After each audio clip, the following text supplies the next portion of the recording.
എല്ലാം കൃത്യമായ അളവിലും അതുപോലെ തന്നെ നല്ല ബ്രാൻഡഡ് സാധനങ്ങൾ ഉപയോഗിച്ചാണ് ഈ മുട്ടത്തോടൊക്കെ കണ്ടാൽ തന്നെ നമുക്കറിയാം. ഇത് ശരിക്കും രാസവളങ്ങൾ എന്നല്ല, ഇത് ശരിക്കും കുറച്ച് ഫോളിയർ ഫെർട്ടിലൈസേഴ്സ്. ഇത് ശരിക്കും ഇന്ത്യയിൽ ഫിനോലെക്സ് ആണ് ഇമ്പോർട്ട് ചെയ്യുന്നത്. അപ്പം മെയിനായിട്ട് അവർ 2 ബ്രാൻഡ്, ഒന്ന് വന്നിട്ട് വാനൈപ്പർ, അതിൻ്റെ യൂറോസോൾസ് എന്ന് പറഞ്ഞ ബ്രാൻഡ് ബെൽജിയത്തിൽ നിന്ന് വരുന്നു, നെതർലൻഡ്സിൽ നിന്ന്.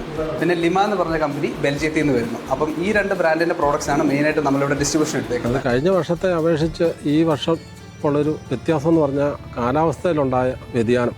നമുക്ക് ഇനി മുന്നോട്ട് പോകുമ്പോഴത്തേക്കും ചൂട് കൂടിക്കൂടി വരുന്നു. ഏസോൺ പോലത്തെ മേഖലകളെല്ലാം തകർന്ന് തരിപ്പണമായി, ശരമെല്ലാം മൂത്തുപോയി, പുതിയ ചിമ്പ് ഉണ്ടാകാനായിട്ടുണ്ടാകും താമസം.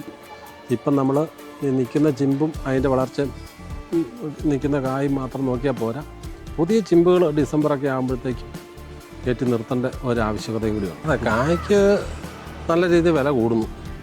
ഇതിപ്പോൾ ഒരു 4000 പോയി നിൽക്കുമെന്നാണ്. നമ്മളതിനെ ജൈവിക രീതിയിലൂടെ ഒന്ന് പ്രതിരോധിക്കുക എന്നുള്ളതാണ്. മണ്ണിൽ നല്ലപോലെ ജൈവാംശം കൊടുക്കുക, ഈ എല്ലുപൊടി പിണ്ണാക്ക് പോലത്തെ സാധനങ്ങൾ. അപ്പോൾ ഇല വഴി കിട്ടേണ്ട ന്യൂട്രിയൻസുകളൊന്നും അതും കിട്ടുന്നില്ല. അത് ഈ ഫിസേറിയം കാരണം തണ്ടിൽ വെച്ച് കട്ടായി പോകുന്നു, അതിൻ്റെ സൈലം ഫ്ലോ എല്ലാം കട്ടായി.